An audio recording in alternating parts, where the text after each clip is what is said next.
आज हम सब आपका स्वागत करते हैं इस प्रेस कॉन्फ्रेंस में।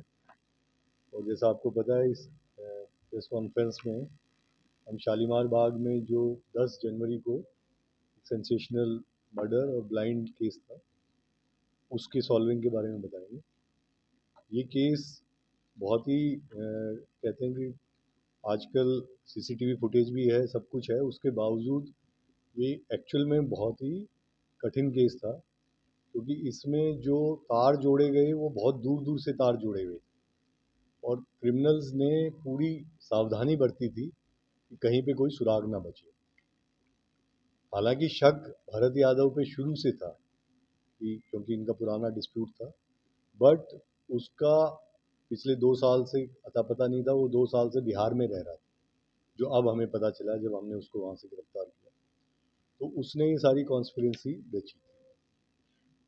इसमें खास बात यह है कि 2023 में भी एक मर्डर हुआ था, जिसमें विजेंदर नाम का शख्स की हत्या हुई थी। और उससे पहले एक अटेम्प्ट टू मर्डर हुआ था, जिसके अंदर इसके भरत के भाई के ऊपर अटैक हुआ था। तो ऐसी इनकी कई साल पुरानी राइवलरी हिस्ट्री है। विजेंदर के ऊपर भी एक लगभग 1 दर्जन केस है, और भरत के ऊपर अब ये दूसरा केस हो गया। एक पहले मर्डर था और अब ये दूसरा। तो 10 तारीख को जब ये शुरुआत होती है, जब सुबह सुबह 10:30 बजे जो विक्टिम है वो कहीं शोक सभा से आती है अपने घर के बाहर, और मोटरसाइकिल पे ये 2 लड़के आते हैं और शूट करके चले जाते हैं। उसके बाद हमने हमारे जॉइंट सीपी नॉर्दर्न रेंज के अंदर DCP sorry additional CP Bhisham Singh north west के, और कुछ हद तक एडिशनल सीपी रोहिणी राजीव रंजन, उनके स्टाफ ने भी इसमें योगदान दिया। और बहुत सारी टीमें बनाई गई। उसको सीसीटीवी को भी चारों तरफ से ट्रेल किया गया, आगे बैकवर्ड लिंकेजेस, फॉरवर्ड लिंकेजेस, वहाँ पे जो टेक्निकली फ़ोन जो उस समय मौके पे थे उनको सबको खंगाला गया। और काफ़ी मशक्क़त के बाद इसमें फाइनली हम लोग टेक्निकली ही इस मुकाम पे पहुँचे कि शूटर को हम आइडेंटिफाई कर पाए। शूटर ने तब से अपने फ़ोन वोन सब ऑफ कर रखे थे, और ये हमें ज़रूर पता चल गया कि हरियाणा पानीपत से गांव से है, बट उसका लोकेशन फाइंड आउट करने में फिर समय लगा, क्योंकि इसने उसको वहाँ बिहार में बुला लिया था। और कल जब फाइनली हमारी जो टीम्स थी नॉर्थ वेस्ट स्पेशल स्टाफ की, वो जब गई तो पहले भागलपुर पोजीशन थी, फिर कटिहार में जाके फाइनली जंगल में एक हट से इनको पकड़ा गया। और उस जंगल में काफ़ी मशक्क़त करनी पड़ी। सीआरपीएफ वगैरह वहाँ पे थी, और लोकल पुलिस को भी ग्रुप में रखा गया। और फिर कल रात में इनको वापस लाया गया। और जब इनका इंट्रोगेशन हुआ है तो उसमें यही बात सामने आ रही है कि भरत यादव, हालांकि उसके साथी सारे अभी भी जेल में हैं, लेकिन ये प्रोक्लेम्ड ऑफेंडर है, ये पकड़ा नहीं गया था। तो इसने ही साजिश रची थी कि जो मेन उसकी वाइफ जो उसकी पैरवी कर रही थी, अगर वो रास्ते से हटे तो केस में कुछ रिलीफ मिल सकता है। तो इसने, और इसमें जो लड़के इसने जुटाए वो दूर दूर के लड़के हैं। मतलब एक वहाँ पे हरियाणा में कोई फार्म है, कोई किसान है, मशरूम फार्मिंग करता है, उसके मार्फत जो मेन शूटर है निखिल के तक गया। निखिल ने फिर आगे अपने दोस्त सुमित को किया, और इसमें अभी 3 4 5 लोग और भी हैं जिनकी इंट्रोगेशन अभी चल रही है। सबका रोल क्लियर किया जा रहा है, और जैसे जैसे रोल क्लियर होगा तब उनकी अरेस्ट भी डाल देंगे हम आज का कल में। क्योंकि अभी जब इतनी दूर से हम उनको लेके आए हैं तो काफ़ी विरोधाभास है उनके बयानों में। और कुछ, क्योंकि हर आदमी ये कहता है मैं तो निर्दोष हूँ, जब तक उसको हम कोरोबरेट नहीं कर लेते सारे सबूतों और एविडेंस के साथ, तो तब तक वो अपने निर्दोष की कहानी सुनाता रहता है। लेकिन इनके पुख्ता एविडेंस थे, इन तीनों को तो अरेस्ट कर लिया है, बाकी की भी कार्रवाई जल्दी ही अमल में लाई जाएगी। तो इस केस में कोऑर्डिनेशन बहुत ज़बरदस्त रहा है कि एक टीम ने टेक्निकली उस नंबर को निकाला और उस आदमी की शिनाख्त की। दूसरी टीम ने वहाँ जाके बिहार में इतनी अच्छी रेड की, और पहले ही दिन, वरना इतनी दूर जब आप जाते हो तो बहुत कम चांस होता है कि पिन पॉइंट जंगल में जाके किसी आदमी को रातों रात उठा के ले आए। तो वो भी बहुत ज़बरदस्त काम है। तीसरा, जो इधर पे जो लोकल लॉजिस्टिक प्रोवाइडर थे, मोटरसाइकिल दी है, वेपन्स दिए, उन पे भी कई कर ली हैं।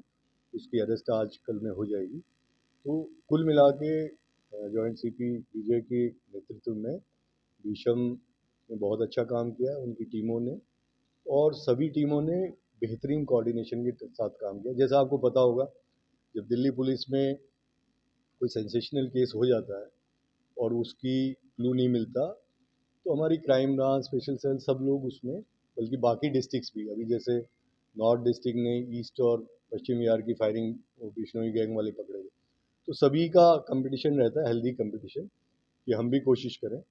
और वो लोग भी नज़दीक थे, वो लोग भी बिहार तक गए हैं काफ़ी, जो और टीमें थी, लेकिन इस टीम ने बेहतरीन काम करते हुए और रातों रात उसको लेके आए। तो 10 दिन की बहुत ही मशक्क़त, बहुत ही बेहतरीन इन्वेस्टिगेशन, बहुत ही बेहतरीन टेक्निकल एनालिसिस, सब चीज़ों का जो मिला-जुला एक समन्वय था, उससे आज हम इस चीज़ को क्रैक कर पाए। और मेरी सभी टीमों को और सभी लीडर्स को बहुत-बहुत बधाई है, और उनको उचित सम्मान और रिवॉर्ड भी दिया जाएगा। एआई का इस्तेमाल इस प्रकार से है कि जब शुरू में सीसीटीवी की फुटेज आई थी, तो काफ़ी हेज़ी सी थी। उसको एक तो हमने उससे किया, इम्प्रूव किया टेक्निकली अपने ऐप्स वगैरह के थ्रू। फिर हमने जो नेट ग्रिड और जो बाकी हमारे सोर्सेज हैं, जिसमें ओसेंट वगैरह भी है, और वो एआई के थ्रू इसको पिन पॉइंट करने के लिए शक्ल को मैच कराना, वो सब चीज़ें, जब वो शक्ल चारों तरफ से मैच होगी, मतलब एआई के थ्रू भी, उसकी फ़ोन लोकेशन से भी, सीसीटीवी से भी, तब हम बिल्कुल कॉन्फिडेंट हो गए कि यही शूटर है।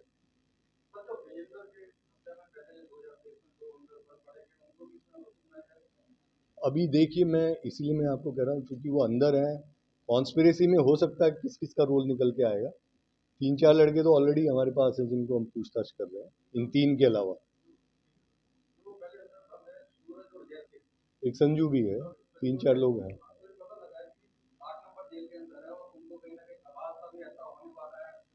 ये है, उसको हम बिल्कुल ठीक से इन्वेस्टिगेट करेंगे, और उनका रोल हुआ तो उनको भी शामिल करेंगे। ज़्यादा ही है, 300 से ज़्यादा ही है, क्योंकि आप देखो पूरा रोहिणी के यूईआर के पास मोटरसाइकिल मिली है, तो वो गई है इधर से घूम के, तो वो सारा ट्रेल जहाँ से आई थी पानीपत की तरफ से ये लोग गए हैं, तो वो सारा हरियाणा का पूरा और कई स्टेट्स में और भी हमने रेड डाली इनको ढूंढने के लिए। 5-6 स्टेट्स में हमारी टीमें गई, तो सीसीटीवी भी है, ऐसे ही मोबाइल नंबर भी कोई हज़ारों खंगाले गए, और सभी टीमों ने अलग अलग अपने खंगाले। तो फिर बाद में एक टीम ने पहले निकाला, फिर दूसरी टीम का भी उससे कोरोबरेट हुआ, तो हम लोग निश्चित हो गए कि यही है।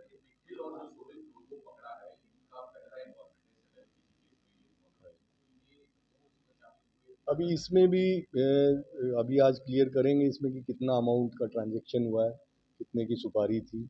अभी तो शुरुआत में तो यही कह रहे हैं कि हो सकता है कुछ यारी दोस्ती में भी किसी ने काम किया हो, किसी ने पैसे के लिए किया हो, तो सबका रोल हम एस्टेब्लिश कर रहे हैं।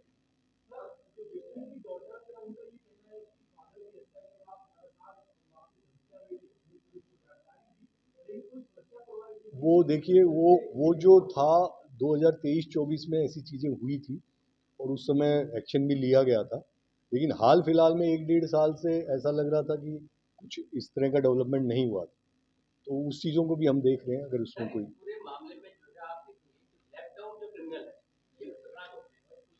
का पूरा ध्यान है। हाँ,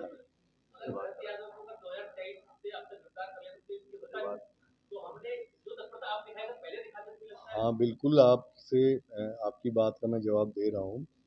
हर मीटिंग में, चाहे वो डीसीपी की क्राइम रिव्यू मीटिंग है, सीपी साहब की पूरे दिल्ली की मीटिंग है, लेफ्ट ओवर क्रिमिनल्स का हिसाब लिया जाता है। अब लेफ्ट ओवर क्रिमिनल के ऊपर क्या एफर्ट किए गए डिस्ट्रिक्ट ने, उसके ऊपर स्पेशली स्पेशल स्टाफ, एटीएस वगैरह को लगाया जाता है, जब वो थाने से नहीं पकड़ा जाता। और ये बात, इसमें जो भरत वाली बात है, मैंने शुरू में भी आपको कहा था कि ये बिहार में कहीं भी किसी जगह 5-7 दिन से ज़्यादा रुका नहीं, और रुका भी है तो कहीं जंगल में, खेत में, नदी किनारे, उस तरह से ये चलता रहा है। अगर ये इस तरह से रडार पे नहीं आया, और इसमें ठीक है, बहुत सारे क्रिमिनल्स हैं जो लेफ्ट ओवर अभी भी बचे हुए हैं, तो वो निरंतर एक एक्सरसाइज है, उसको हम ये नहीं कह सकते कि आज के दिन कोई लेफ्ट ओवर नहीं बचा। तो वो हम लगे रहते हैं, वो भागते रहते हैं, तो ये पुलिस और चोर का तो ये चलता रहता है।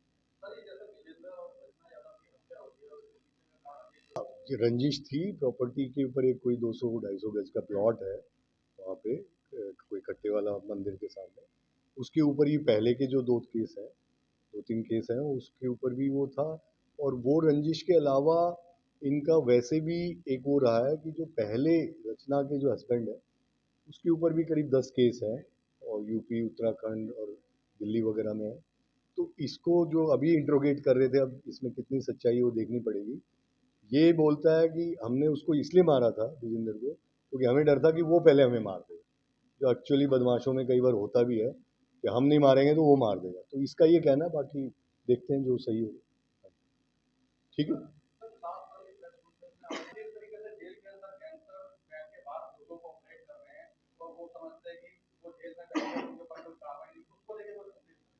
बिल्कुल, मैं उस संदेश को दोहरा देता हूँ कि दिल्ली पुलिस सभी बदमाशों के पीछे है, किसी बदमाश को कोई छूट नहीं है। दिल्ली पुलिस हमेशा से बदमाशों का एक टेरर रही है। और अब जिस प्रकार का समन्वय district police, special cell, crime branch में आपने पीछे देखा होगा, बहुत सारे गैंगस्टर्स और उनके शूटर्स एसोसिएट्स के खिलाफ एक्शन लिया गया। और अब ये निरंतर उनके ऊपर एक हम दबाव बनाए हुए हैं, उनके फाइनेंसर वगैरह को। पीछे आपने देखा होगा काफ़ी दिन से कॉल भी कम हुई है एक्सटॉर्शन की। और मुझे ये विश्वास है कि हम सारे मिल के काम करेंगे तो जल्दी ही गैंगस्टर्स का दिल्ली से हम सफाया करेंगे।